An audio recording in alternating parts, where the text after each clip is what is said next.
Okay. Good evening. Welcome to the West Shore Photography Club.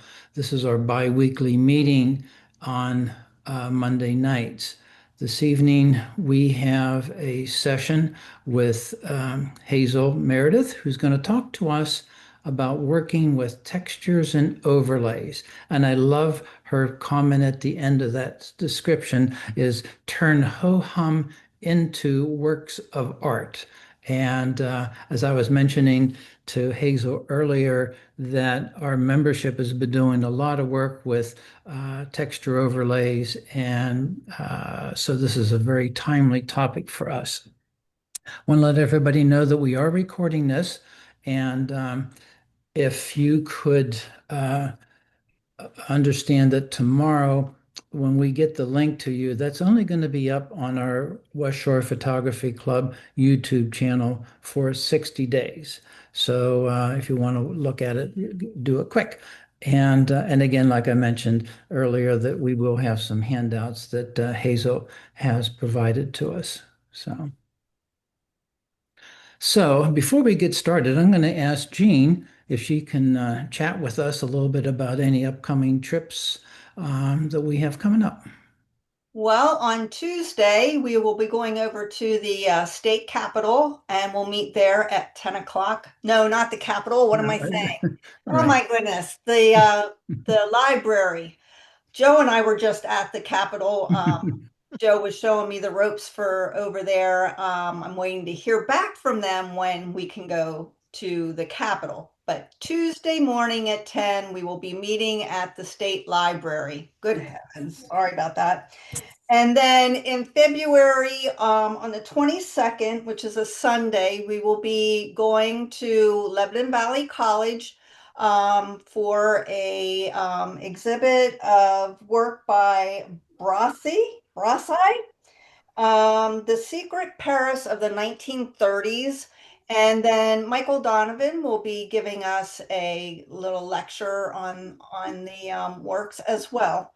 Um, we have a couple things in the works. We, of course, are going to want to go see the snow geese, but that just depends on when they're going to fly in. So Joe's going to keep an eye on the geese for us.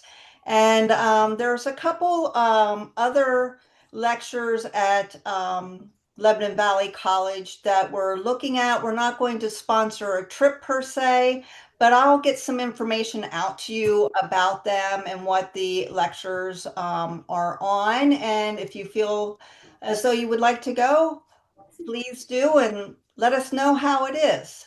For right now, that's everything that I have. Joe? Okay. Thank you, Jean. Appreciate that.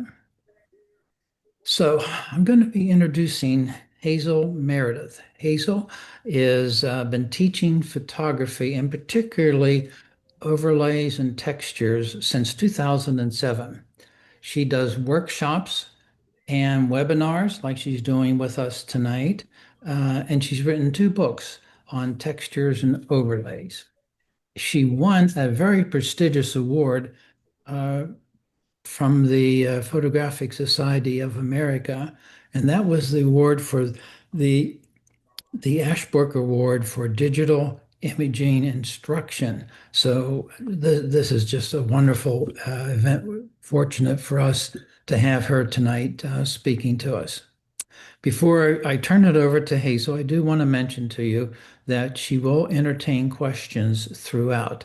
So if you would put them into chat, and then we will then present them to Hazel, or then and we'll try and bunch a couple of the questions together if we can, or if it's timely to do one-on-one.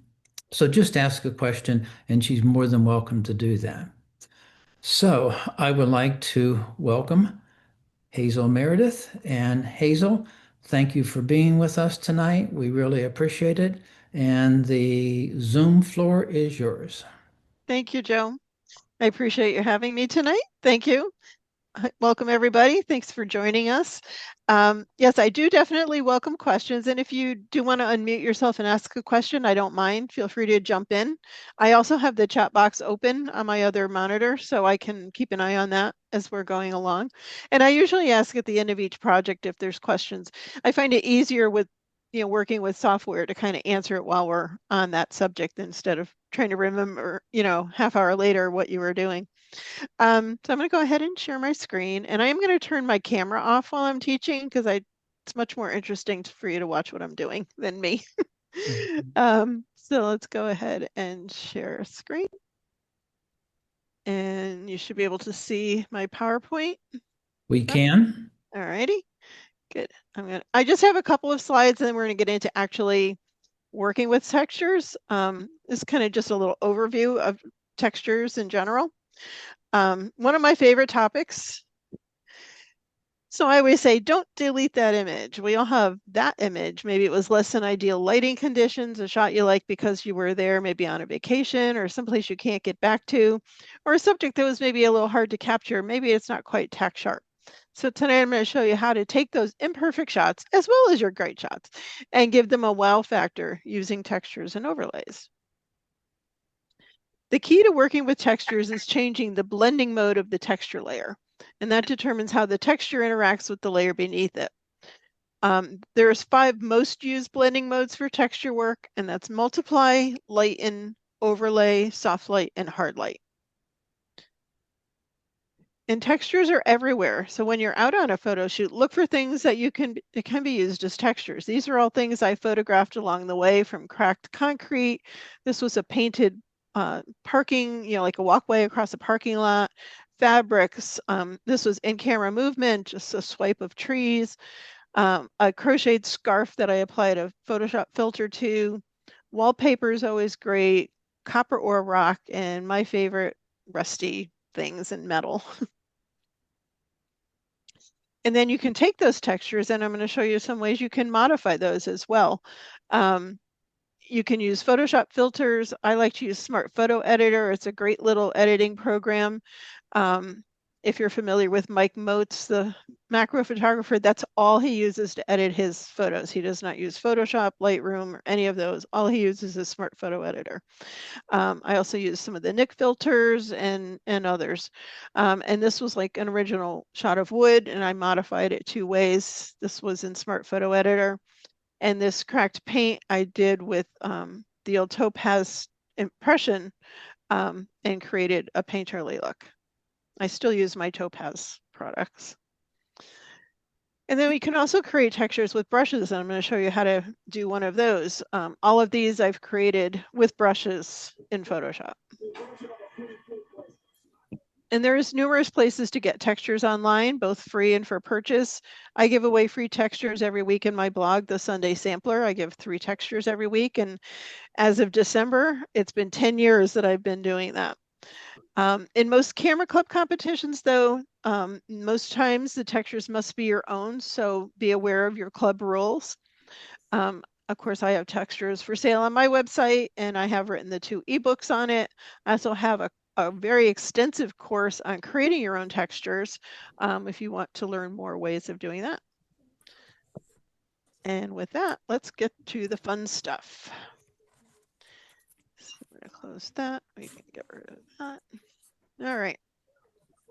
So I'm going to start with how to create a texture. So we're going to start with a blank document. I'm going to go to File, New.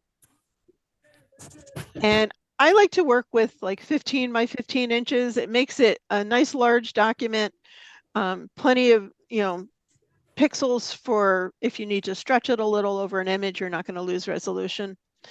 I'm going to make it at 300 DPI. RGB color, 8-bit is fine for textures. And I'm going to make my background white for this. And we'll say create.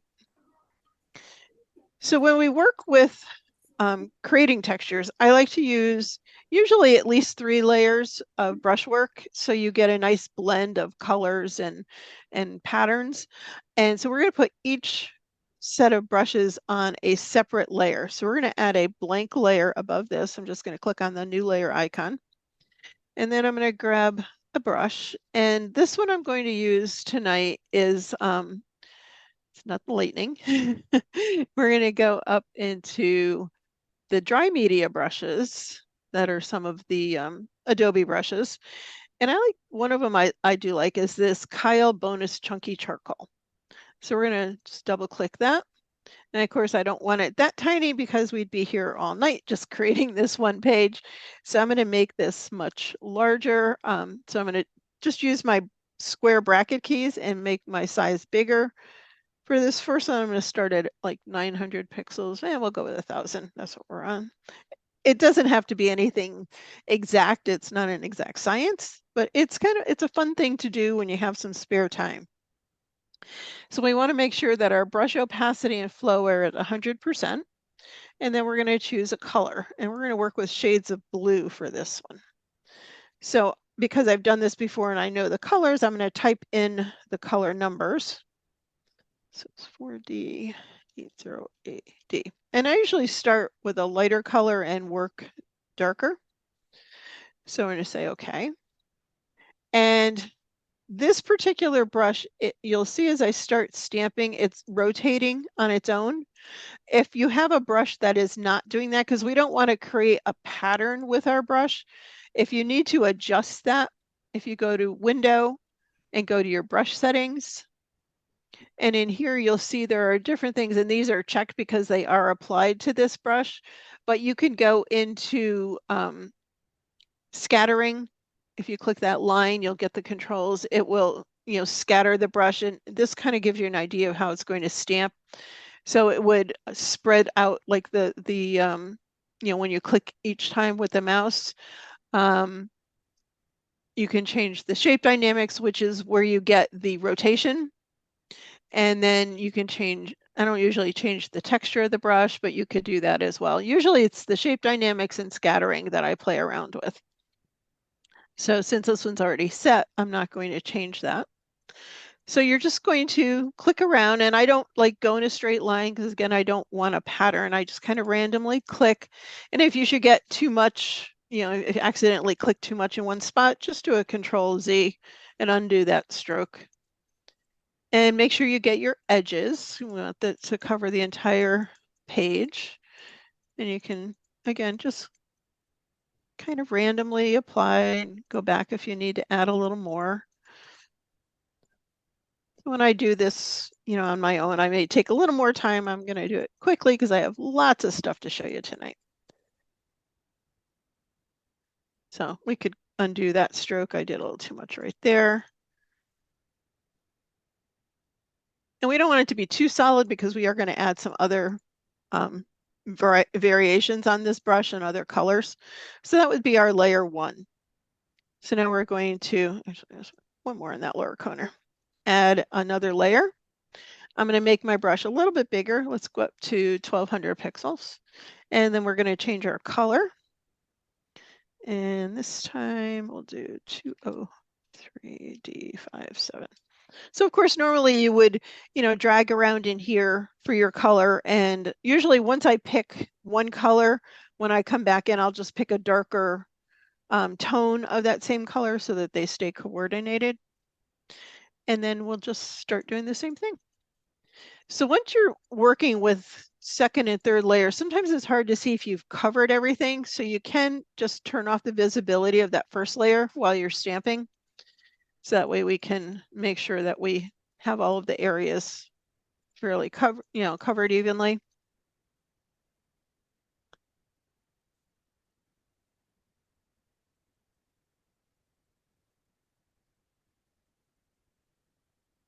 And that would be our second layer.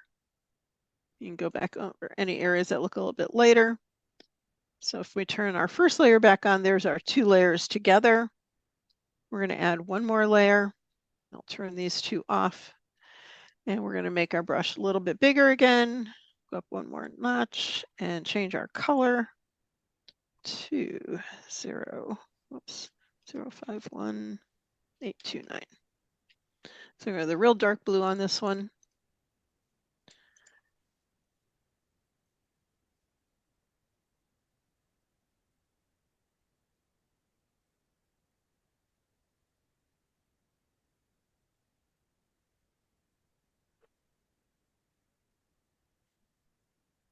I always say we should need, some Jeopardy music while I'm filling this in. Right? All right, so there's our 3 layers.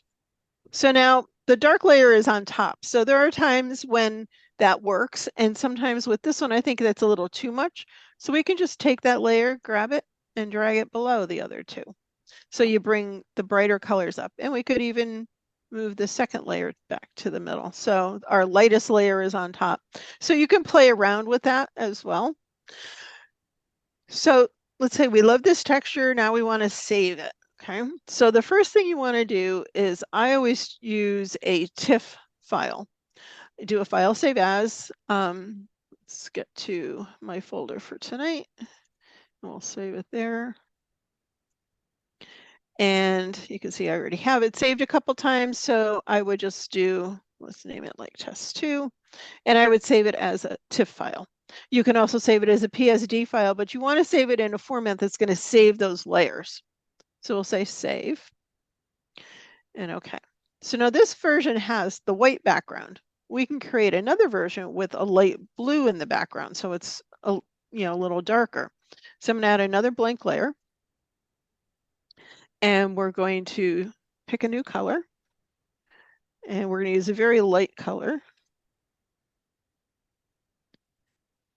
And we're going to fill this layer with our color. And we can do that on a PC. It's Alt Backspace. On a Mac, it's Option Delete. And that will fill that layer with color. Now, I think that's a little too dark. So this is another reason I like having a white layer at the bottom anytime I'm working with transparent layers, because now I can lower the opacity of this layer without it becoming transparent. It'll just be lighter because I have that white layer there. So you can bring this down to wherever you decide it looks good. Around 50% is good. So now we can save this. We can actually save this over the other one because we could always delete this layer or turn it off if we didn't want it. So we can just do a file save because we already saved our TIFF version. So the other reason it's good to save a TIFF, and once you're done and you say, okay, I like this texture, I want to be able to use this, then you also want to save it as a JPEG version because that's what you'll bring into your, over your image. You always work with a JPEG file, but we want to keep the TIFFs in case we want to change it. And I'm going to show you one of the ways it will change this. So I'm going to turn off all these layers, and this was our first layer, so that's the lightest color. Say we love this texture, but now we want a version of it in green. Well, we don't have to restamp all these layers. We can just change the color of each layer. So for this layer, we'll go over here, do 69 DC6C. So now we have a light green. Get my mouse over here. So when we did the solid color layer, we did like Alt Backspace. I only on this layer want the color to go on the pixels that already have color. I don't want a solid layer. I want it to just be on those blue pixels. So if I hold the Shift key when I do my Alt Backspace or Option Delete, it keeps the transparent pixels transparent and only puts the color on the pixels that hold color. So we'll turn on our second layer, highlight it, change our color, 37A, 33A. Okay, and do our Shift Alt Backspace. We'll go to our third layer, turn that one on. 064 E08. And Shift Alt Backspace. Whoop. Yep, it did that. It's a really dark green, so it almost doesn't look like it happened. So for this one now, because it's got a lot of the lighter colors on top, I might try even switching that around and bring the middle color up to the top a little more. And again, you can always play around. If you like the darker on top, you can do that too, maybe in the middle. And then we'll change our background color to 92 F894 and do Alt Backspace. So now we have our green version. So we can go ahead and save this.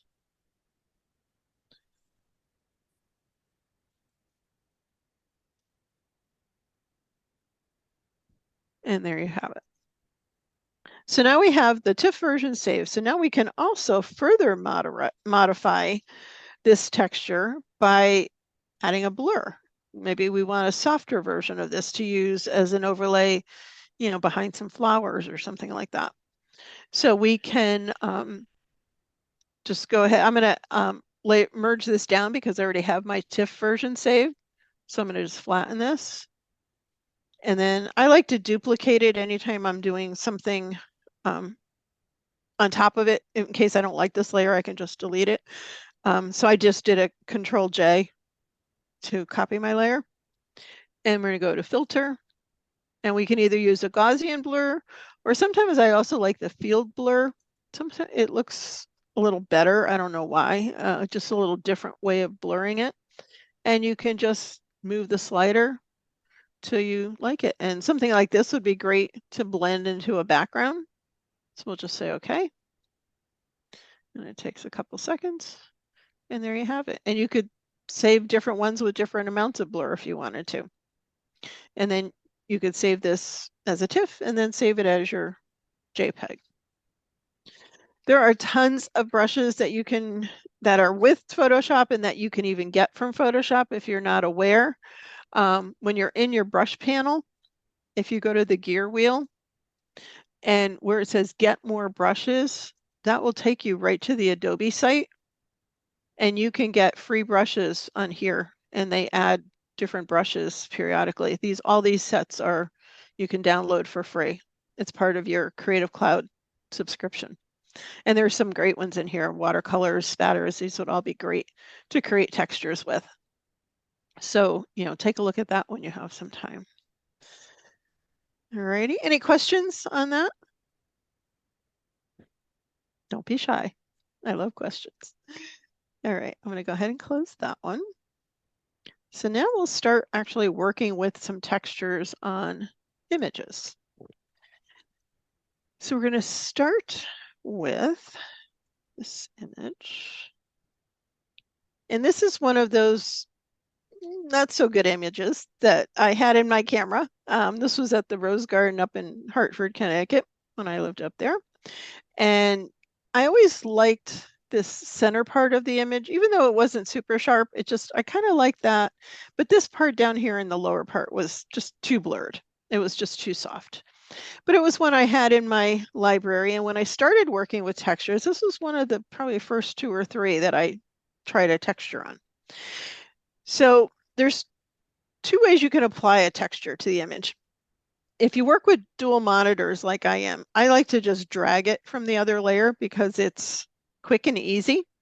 I can go to a folder of textures and find something I want to try and just bring it on in. And it will, in this case, it was the exact size, so it matched the size perfectly. The other way, if you only have one monitor, it will give you the same result. If you go to File, Place Embedded, and then go to your file of textures, move that over there, and select your texture, just double click it, and it'll bring it in the same way. Okay, so now we have our texture on top of our image. So this is where the blending modes and opacity comes into play. So for this one, our blending modes are found right here above our layers palette, and we're going to use soft light for this one. And I brought the opacity down just a little bit, about 82-ish, around there. Okay. So I like the way that this looked. And this particular texture, this was actually a piece of scrapbook paper I bought in a store and photographed to use on here. I liked the way it looked on most of it, but I wanted more of the center of my flower to show. So we're going to add a layer mask to our texture layer. And now we're going to just grab a soft round brush. Back up here. Definitely not that big. I'm going to start with it at 100% because I want to take all of the texture off of the center here. So we can get all of that off. And then I'm going to lower my brush opacity around 50%. I usually just click somewhere in the middle, a little higher, a little lower is fine. And then I want to take some of the texture off here and have it kind of blend into that edge. And then I'm going to make my brush a little smaller and take some more off here because I didn't quite get all of the spots here that I wanted.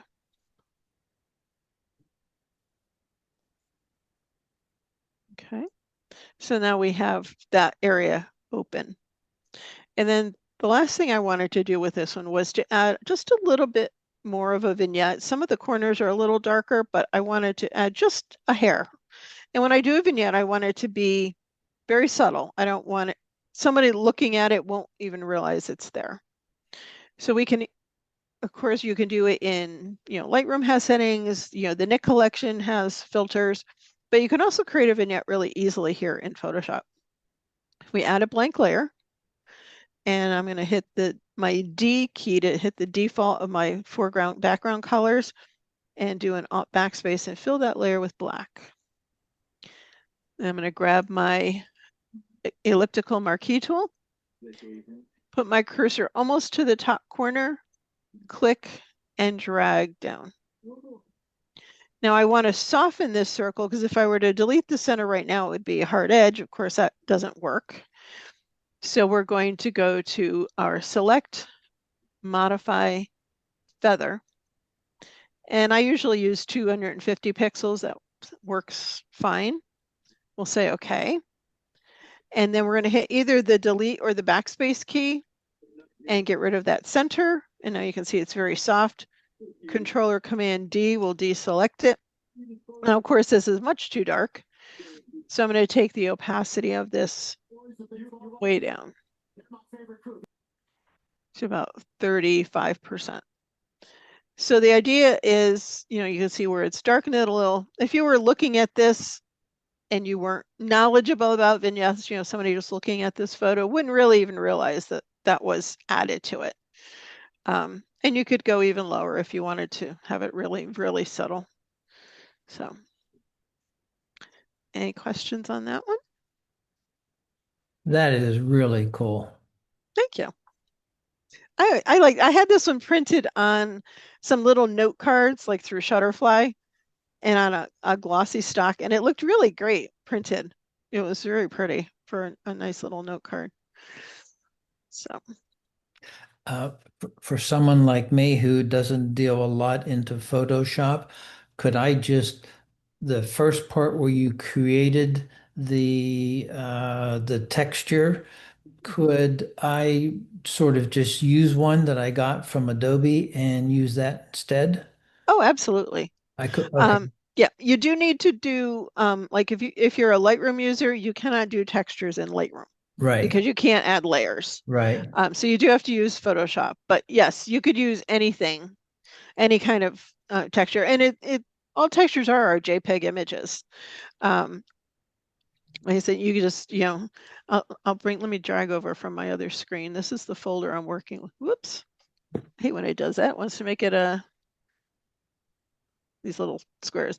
But all of the textures I'm using tonight are my own, but there are tons of textures out there. This was rusty metal that I photographed. These were ones I created with brushes. A lot of these were created with various brushes. Some start as something that I photographed and then, create, like this was at the New York Botanical Garden in one of the greenhouses. It has the clay pots where it gets like the calcium on the outside. This was a close-up of that. This was rust that I then ran through topaz impression and modified it that way. So there's just tons of things that you can do. So it's only limited by your imagination. Do you have the freedom to use these, like if you get it from Adobe, or do you have to make some kind of uh, a, a note saying that these part of this image came from Adobe? No, like if you use the brushes to create them, or I know they do have other things on their website. No, No. because that's like part of it's just like getting a filter from them.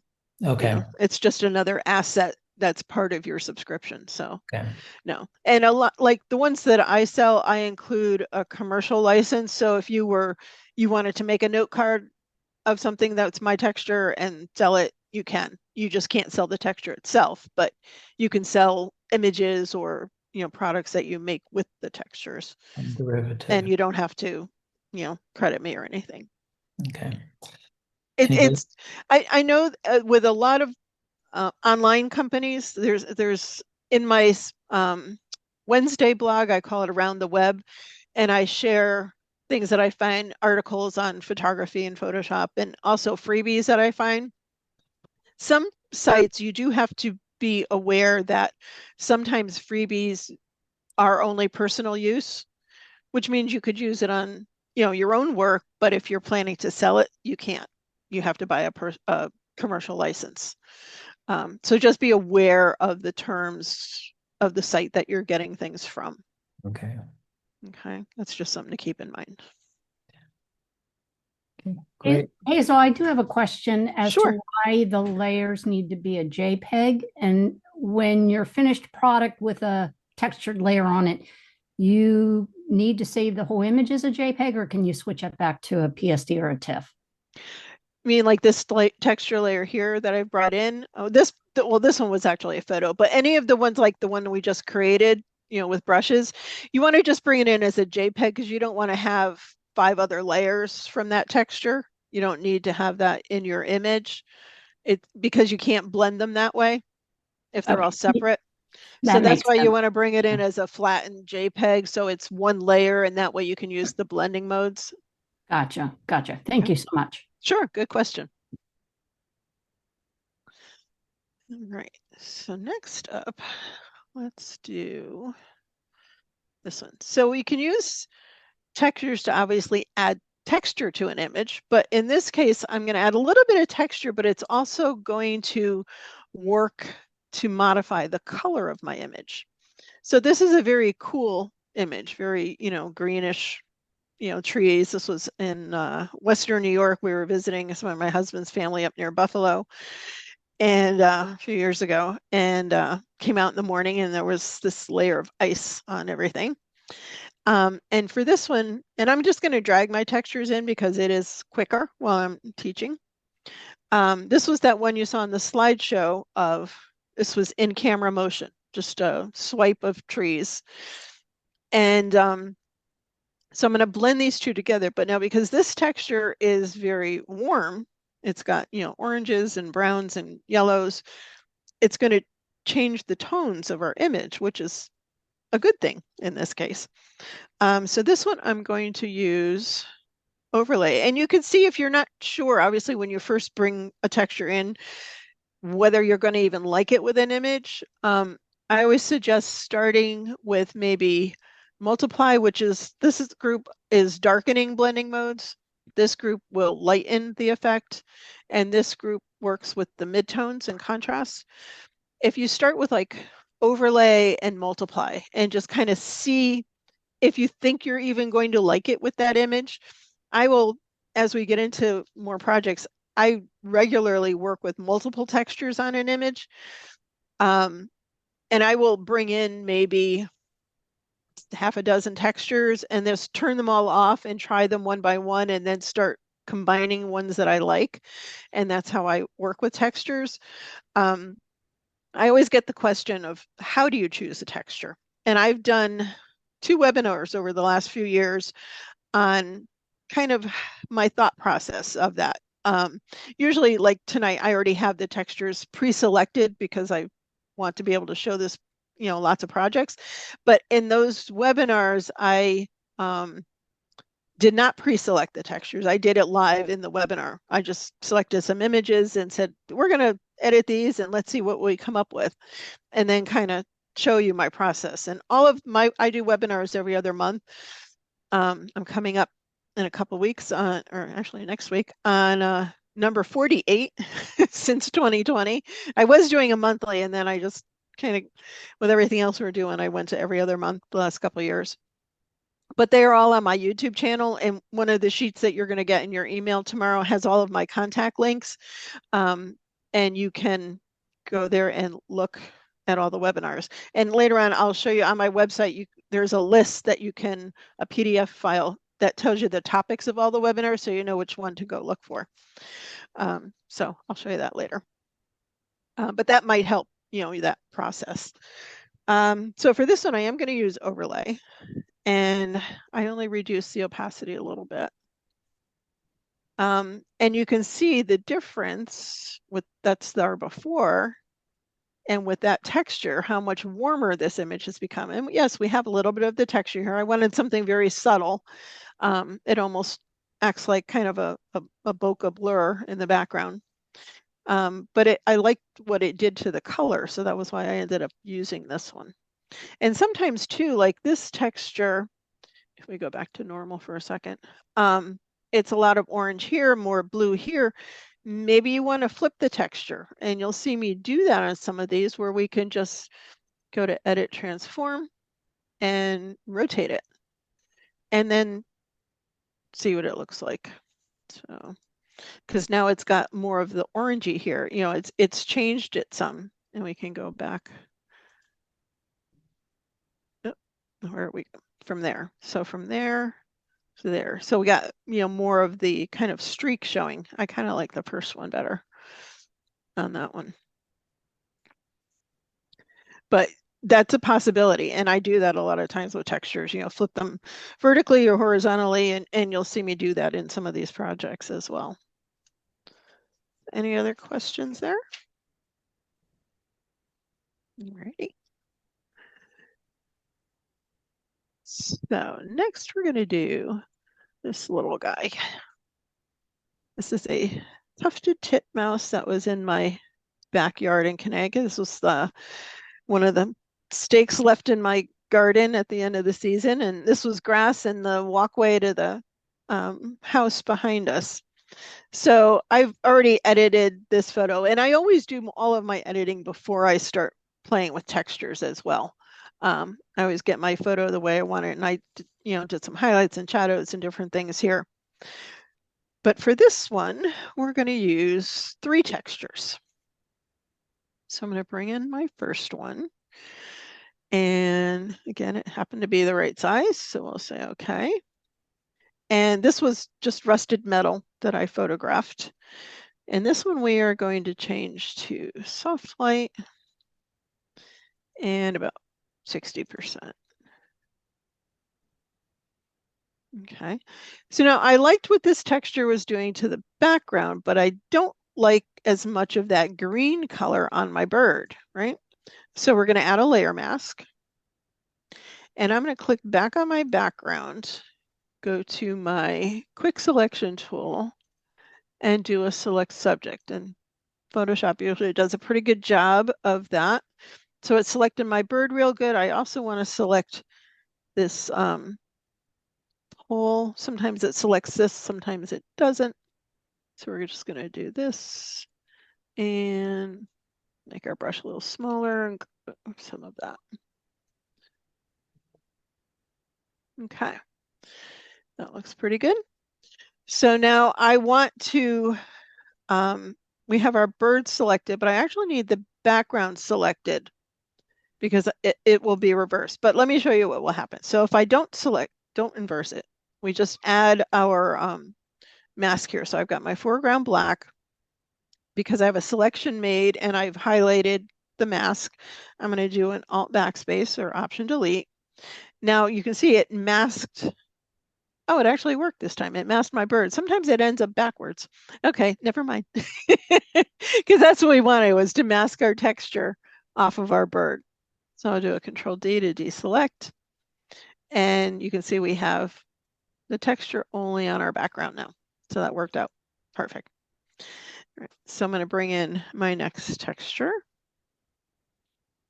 So this one I need to stretch a little. It's a little shorter, so we'll move it up, hold my Shift key and stretch it out. And this one we're going to do a hard light. And bring down the opacity. It's like 50%. Okay, now I want to also mask that off my bird. So all I have to do is highlight this mask, hold down my Alt or Option key, click and drag. And now it copied that mask, so we don't have to re-select everything. And then I want to add one more texture above this.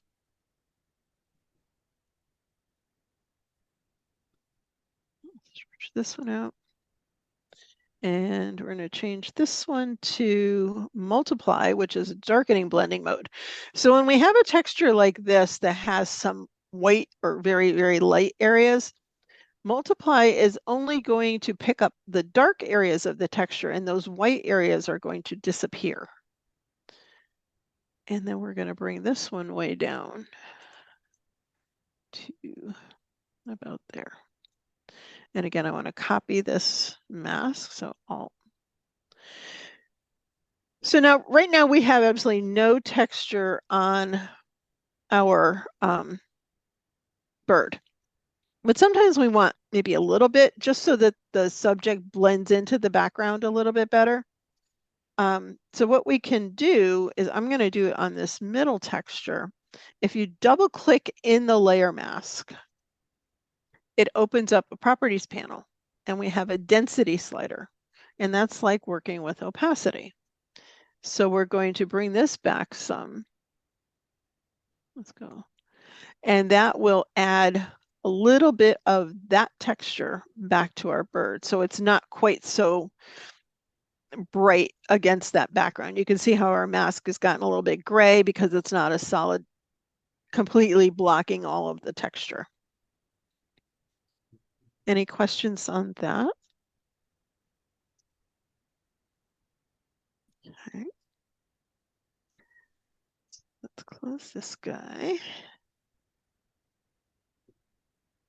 And now we'll do a flower. So this was one, I can't remember. I took it one of the botanical gardens. I can't remember now or if it was New York or not. And I want to tone down my background quite a bit, and then, you know, make my flowers stand out. So I'm going to duplicate this layer first. So I'm going to do a Control J. And what I want to do is select my subject. I want to select this leaf down here, and our flowers. And we have most of it selected. We need to do a little more work. So we're going to select the rest of this. Make sure we have no marching ants in there. And then I want to select this leaf and also the background of it. We got that one pretty good. Get that little edge. This one is a little trickier because it's very similar to the color behind it. So for this one, I'm going to switch to the polygonal lasso tool. And I'm going to hold my shift key because I want to add to this selection. And I'm going to just kind of do this like this. And we can always modify the mask later, but just so that I get kind of a starting point here, because I'm not going to want the edges this sharp later on. Okay, so now whoop, go back.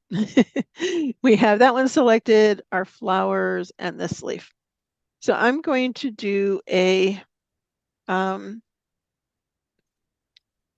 we have these, I actually want to soften these edges just a little bit. And I also need to come in a little, see how it's kind of showing that darker edge there. So first I'm going to, let's do a select, modify, and I'm going to contract my selection a little. And I'm going to just do a couple pixels to help get rid of some of that darker edge. In the end, it's going to blend together, but I want to just get rid of a little bit. So it just made my selection come in a little bit. And then I also want to feather it just a hair. So we're going to select, modify, and feather it. And we're just going to do like 25 pixels, just something to soften those edges a little bit. And then I'm going to put these on a separate layer. So I'm going to do a Control J. When I first open an image, if I use the shortcut Control J, it'll copy the whole layer. If we have a selection made, it will only copy that selection onto a separate layer.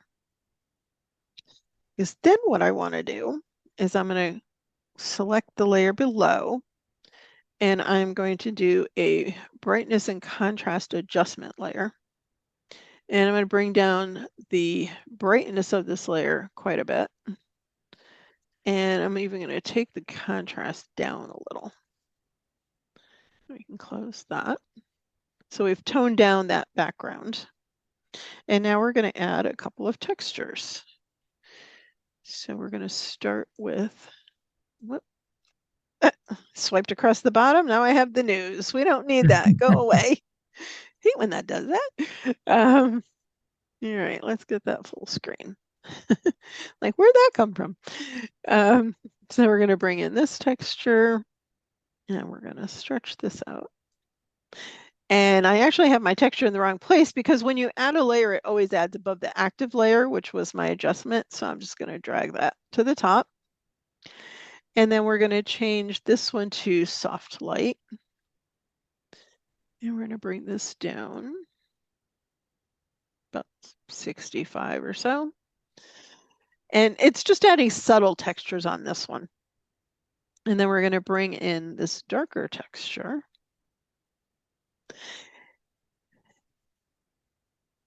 And I like textures like this that kind of have almost a built-in vignette. The edges are a little bit darker. Saves you from needing to do that later on. Again, soft light and about 84. And then I'm actually going to bring my flowers up top because I want those to stay nice and clear and bright. I just want the textures to tone down that background. And then I went in and readjusted my brightness here and brought it down even a little bit more to really kind of darken that down. But I didn't want it to be totally black either. I still, have the hint of the other leaves here. You can see subtle lighting changes, but it just toned it down so your flowers really stand out. So you can also do it like that. Any questions? I have one for you, Sure. Hazel. I'm just on your website looking to see about one of your books, Uh-huh. and I don't see any on there. Okay, if you go down to the bottom of the front page or even on the top toolbar, if you click on the Peacock Studio, that's my online store. Okay. And then once you go in there, you'll see a category for ebooks. Okay, I got it. Yep. Okay. Thanks. Thank you. So that's this image. So next up, we're going to do one of the old barns. There are just so many barns around here. I could never shoot them all, even if I could access all of them. There are tons and tons of them. And I love, these really old ones kind of falling apart a little bit. So the first thing I did here was replace the sky because this was just one of those gray sky days that was really boring. So let's go to our edit, sky replacement. And I'm using one of my own. I also have sets of skies. So I'm using under stormy skies, number 6. So I wanted to add some more. We're going to get dramatic with this one. So let's click over here. So I'm going to move this texture a little down because it puts the bottom of the texture kind of where the horizon is. And I want to kind of rearrange it a little bit. So if I wanted to move it over, then I'm missing texture over here. So you can scale it a little bit larger and that will give you room to move it around more because I kind of wanted this brighter area right above the peak of the barn. And then we're going to, let's say, okay, I'm not going to change anything else there. And we'll close that folder. So above our sky, I want to bring in this grunge gray texture. And stretch that out. And again, because this has that white color in it that I don't want, we're going to use multiply and it's going to get rid of that. And then we're going to bring this down to about 65%. Like there. And then we're going to add some lightning to this. So even though this isn't a texture, it's another fun thing to do, to use brushes to add different things. So I'm going to go into my brushes. And I recently spent a whole lot of time organizing my brushes because I have so many that I created categories and then, have subfolders because I could never find anything. I actually hit the max of 2,500 brushes and I had to delete some. I did have some that were duplicated, and I've got a ton that I don't even have in here. The one thing too, if you do put lots of brushes in here, you want to make sure you have them all still saved in a folder on your computer, because I have had over the years, you do an upgrade in Photoshop and it resets your panels. Yeah, that's not fun. So let's see, where's my lightning in here? I actually have this open. I was using it with something else. This set I got from a site. Actually, I have another sheet I'll send you, Joe. Okay, I have great. a sheet of brush and font resources. And this one it's a site called Brush Easy, BRUSHEEZY. They have some for sale, but they also have lots of freebie stuff. And that one is a site I know that the freebies are personal use only. And I have notes on that page too, that when you're going to some of these free sites, especially the font ones, I find, be very careful where you're clicking, because there's all kinds of ads and things that say download here, and it's like for browser type things. So just be very careful that you're downloading the actual product that you want and not some garbage stuff that you then have to delete. So this one I'm going to use number 4, and I want to change that to white. And I'm going to put this at 1,300 pixels. And this one I want to put above the barn, just right about over here. And it's hard with lightning to see the shapes. You kind of have to try it. And I just, oops, yeah, I did make a separate layer. Okay, good. Phew.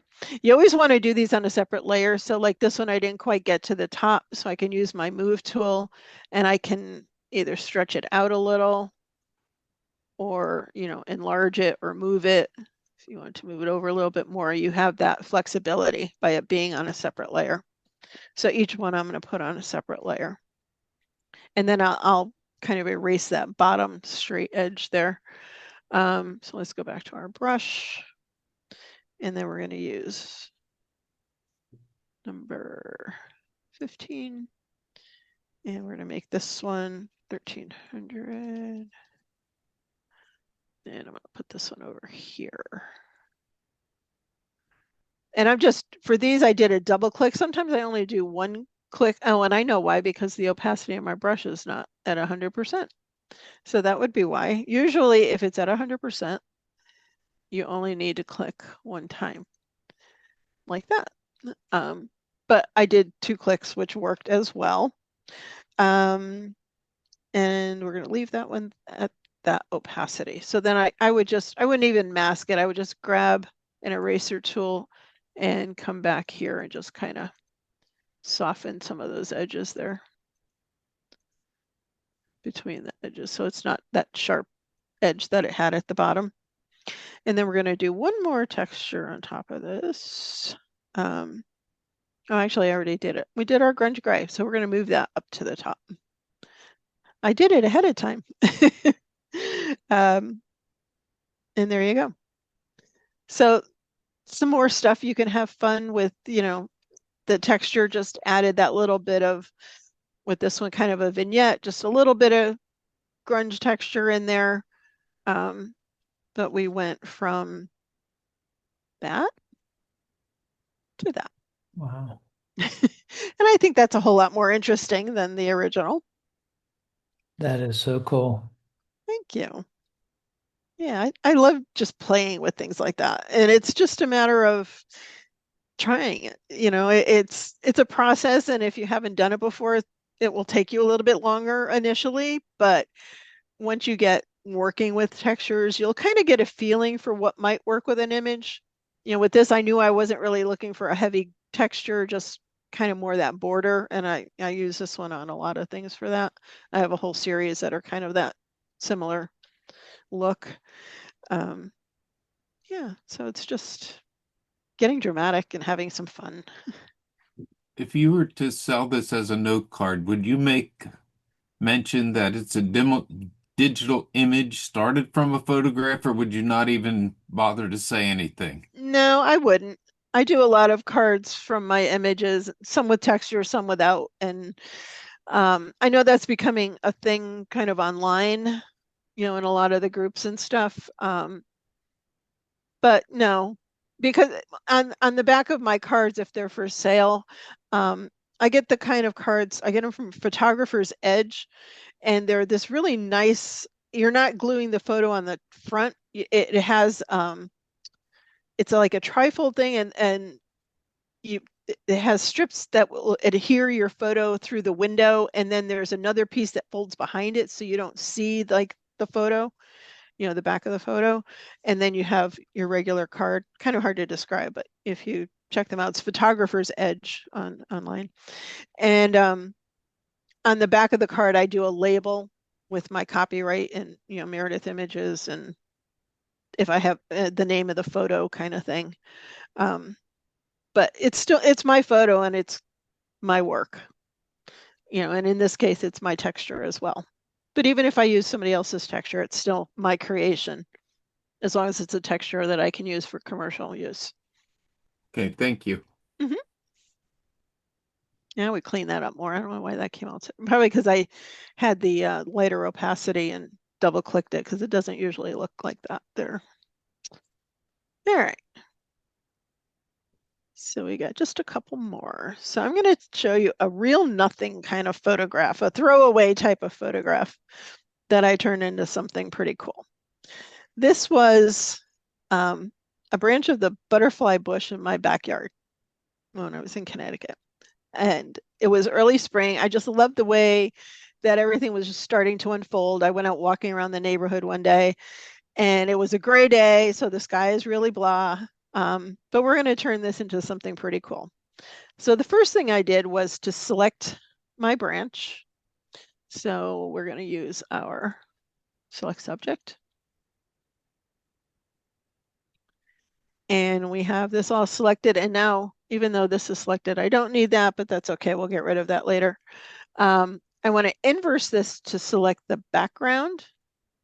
So I'm going to go to select inverse, because I want to remove the background. So the first thing I need to do, because I want it to become transparent, is to unlock my background layer so that I'll get transparency there. And then just hit the delete or the backspace key. And there we have it. So, and we can just use the, sometimes it doesn't select that one, but I can just grab the eraser tool and get rid of that, because we don't need that. Boom, boom, it's done. Make this a little smaller, grab that a little bit, and we're done. So then what I did, and I have one already done in position, is I flipped it horizontally, and then I angled it a little bit more. And the one thing I like to do when I have transparent background, and I think I mentioned this earlier, is I like a weight layer below it for two reasons. Not only because it's easy if I want to reduce the opacity of a texture, but I also find this checkerboard pattern very annoying to look at and hard on my eyes. So when you hit the add a new layer icon, it adds above your active layer. If you hold the Control or Command key when you click that, it will add it below your active layer. And then you can do fill your layer with white. And that's just much easier on my eyes while I'm playing around with textures and deciding what I'm doing. So these first two textures I'm going to use, I photographed at the Rose Garden in Connecticut. And it was a bunch of us from the camera club went up one morning, and it was a really breezy day. And we were having a really hard time getting in focus, sharp rose shots. So I threw on some extension tubes and just started shooting some color for bokeh and backgrounds. So after I brought this one in, I can see that the darker area of this image is kind of going this direction and my stem is going that way. So I'm going to flip this texture or to edit, transform, flip horizontal. And now it kind of follows that stem. And then I'm going to bring in one more. This was shot at the same day. And stretch this one. And we're also going to flip this one because this pink is going kind of like here and the stem is going the other way. So edit, transform, flip horizontal. And I was amazed when I did this the first time that it really just followed this whole stem. I couldn't have planned that better if I tried. That was just pure serendipity. So the second one I'm going to change to darken and lower the opacity a little bit. Okay. So you'll notice these two textures are behind here because when I put them over this stem, the pink made these leaves look terrible. So these two are going to stay in the background. And now we're going to add a few on top. So next we're going to bring in that rust one that I showed you. Again, this was rusty metal and I took it into Topaz Studio and applied the impression filter and got this painterly kind of a look. And we're going to change this one to soft light and bring that back to about 85, somewhere around there, 86. So now we're starting to build some actual texture on this. And then we're going to bring in that flower pot texture. We're also going to use soft light on this one and bring this down about 82. And now I wanted to darken the edges, but I didn't want a really heavy vignette. So I found this texture that had just this little bit of orangey color on the edge. I think I actually got this from Topaz Studio. And we're going to stretch this out. And again, we have that white center, so we're going to use multiply to get rid of that. But if you notice, the orange color is kind of like here in the bottom and then kind of opposite over here. So we're going to, once I transform this, then we're going to duplicate it and flip it so that we have the color going all the way around. So let's first do multiply. And I brought that down some to there. And so now we're going to duplicate this with a Control J. And then that layer, we're going to go to transform and flip vertical. So now the color flipped from here to up here. So now we have a fairly even amount of color all the way around. And this would be a go. Now I haven't done this one on a card, but you could even add lettering, you know, a happy birthday or whatever, and use it as a card. Any questions? I love playing with stuff like this. And this was all just trial and error, you know, to figure out what I wanted. I wanted texture, but I didn't want really super heavy texture. But the combination of these two, I liked what I did for the background. All right, we've got one more. Close that. So we're going to grab this one. So this image, this is like maybe 3 miles from our house, if that. This is an active railroad bridge. It goes over this creek, and it's where I start some of my local workshops when I was doing them around here. This was like our first stop of the first day. So I've gotten this in all kinds of weather. This was a fall shot. I have edited this, and I did use a preset in Lightroom on this one, which I don't do all the time, but I did do that. But then I decided I wanted to warm this up a little bit. So again, I'm going to use a couple of very subtle textures to change the look of this image. And I'll stretch that one out. This is a sky that I shot probably from our back deck. We have great sunrises here, so I I get all kinds of great sky shots. And we're going to do a soft light. And we're going to bring this way down to about 22. So just, that one's got just a little bit of warmth. And then we're going to bring in this golden one. I love this one. I use this one a lot too. To add some nice warmth. And this one I want to rotate because it has this like darker area here. So you can either do the edit transform, or the other way is if you get your handles, do a Control T or just click on the move tool, hold down your shift key and rotate. If you hold the shift key, it rotates in 15-degree increments. So it's easy to get it nice and straight and lined up when you flip it. And then hit that. And then this one, I'm going to do overlay. And then bring that way down to there. And there you have it. So we started with this and ended with that. So give it that, nice golden hour type of a look. And you could even reduce that a little bit more probably. Out there. Any questions? I have one. Sure. Um, I'm not a Photoshop user, and so some of this is a little challenging to me.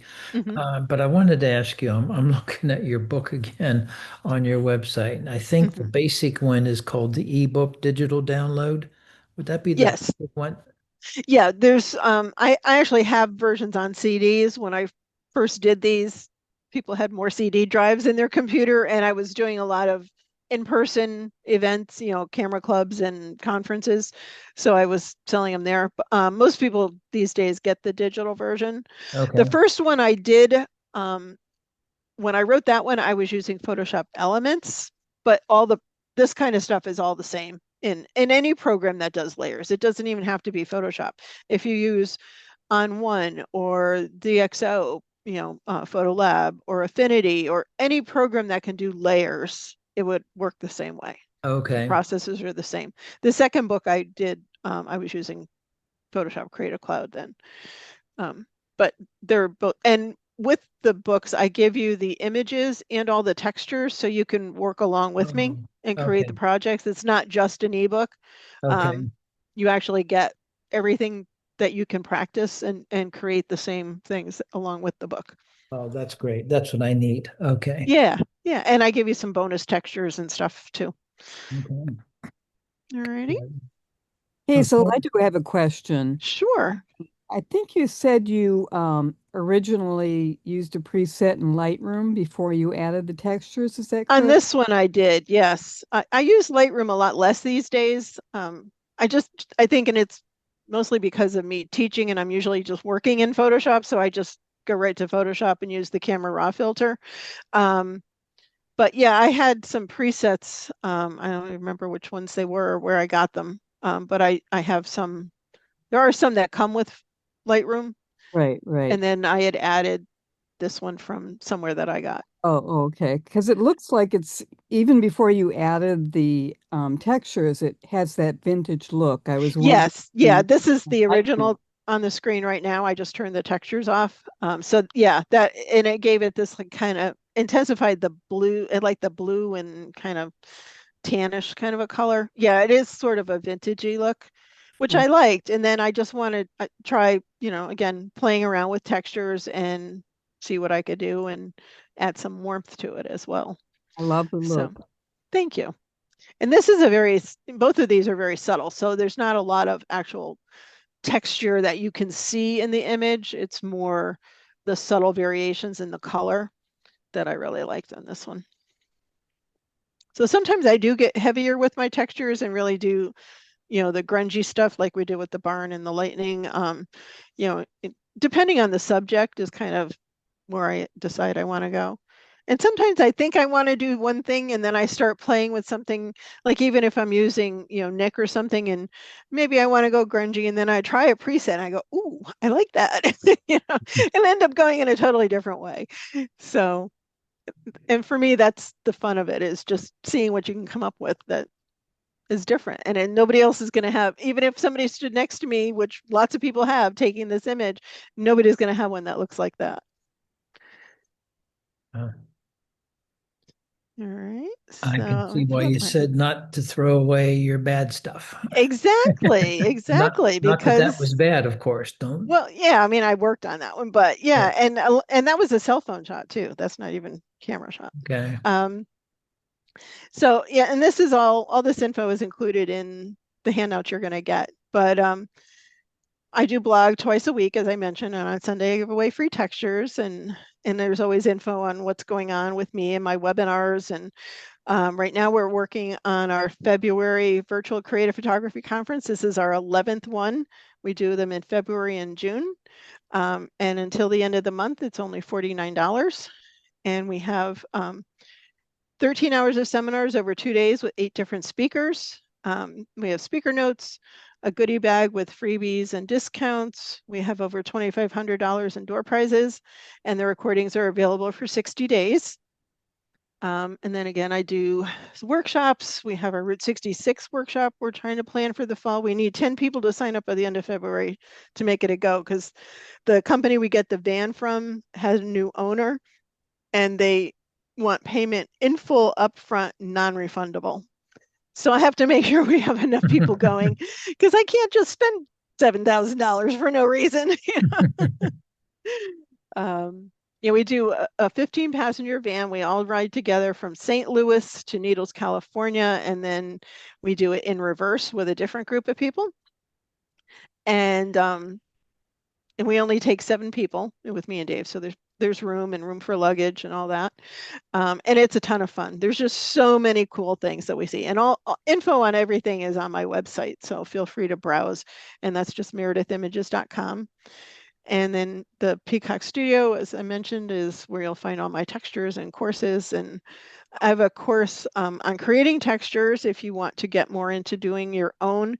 And it covers a ton of different ways, not only in Photoshop, but with things you can find around the house and some paint, and you create them, and then you can either photograph them or scan them and make your own textures. It's just fun. It's I forget now, 11 plus hours of videos and 160 something pages of notes. And it's a fun thing. Phew. Okay. Let me stop sharing and I'll turn on my camera. If anybody has any other questions, I'd be happy to answer them. If you should think of something later, feel free to email me. I don't mind. Love Okay. hearing from people. We'll make sure you put your contact information in the email. Yeah, it's all on that one of the sheets that you have there. Okay. It has all my Great. contact info and social media links and my affiliate companies and all that fun stuff. All Okay. kinds of info in there. And I will send you another email when we're done. I'll send you that font and brush list as well, Okay. so people can check those out. Very good. All righty. Any Well, other questions for Hazel before we sign off? I hope you all enjoyed it and got some inspiration. It's not so much about exactly the steps I did, but it's more to give you an overview of some of the possibilities of what you can do with your own images, and have some fun. Great. Thank you so All much. right. Thank Really you. appreciate it. Yes, it was a Excellent. great presentation. All righty. Thank Okay. you so much for having me. I hope to see you again. Okay. Thank All you righty. much. Take care, everybody. Have a good Okay. night. Thank you. All righty. Take Bye-bye. care. Hazel.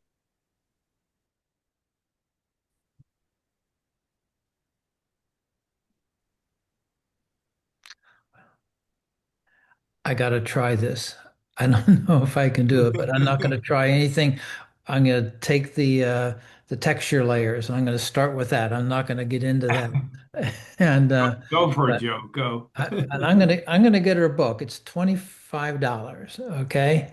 And I'm gonna get that. I'm gonna because I'm bound and determined to learn how to do this. Well, the beauty of it is once you throw a texture on there, Yeah. your only controls are blending modes and opacity. Okay. Once you have the one picked and laid on top, that'll do millions of different effects. So Oh. normal will look different from overlay, which will look different from multiply. And then once you pick that, you can start shifting your opacity, and then you can put another one on top of that. And Mhm. it's pretty awesome. I like to use them actually. Huh. So you can do it. So could you then take like an adjustment brush, I'll call it, and sort of clean out parts where you don't want it and subtly? Can you do Yeah, that? what you can do that two ways. One way would be to invert the the mask, let's say, Yeah. and paint in the Oh, effect, okay. which I like to do that because you can see what you're doing better. Mm-hmm. Okay. I So, typically take any textures off my subject's eyes, just so that they pop and come forward a little bit more. Like even the bird that she did, I would take the texture in the masking off the eyes. So that once you get started, you're going to get hooked. Oh, okay. All right, guys. now we're going to see you taking pictures of the screen and your screen door and I the know. texture of your toilet paper and everything. So good luck. Look at that wall right beside him. You're good to go there, Richard. What else would you do in retirement? Yeah. Exactly. Shoot toilet paper. I say go for it. Finally be creative. Oh gosh. Okay. All right, Well, guys. we're going to sign off. Thank you, All guys. right. Thanks, Yeah. Joe. That was great. Thank Bye you. now.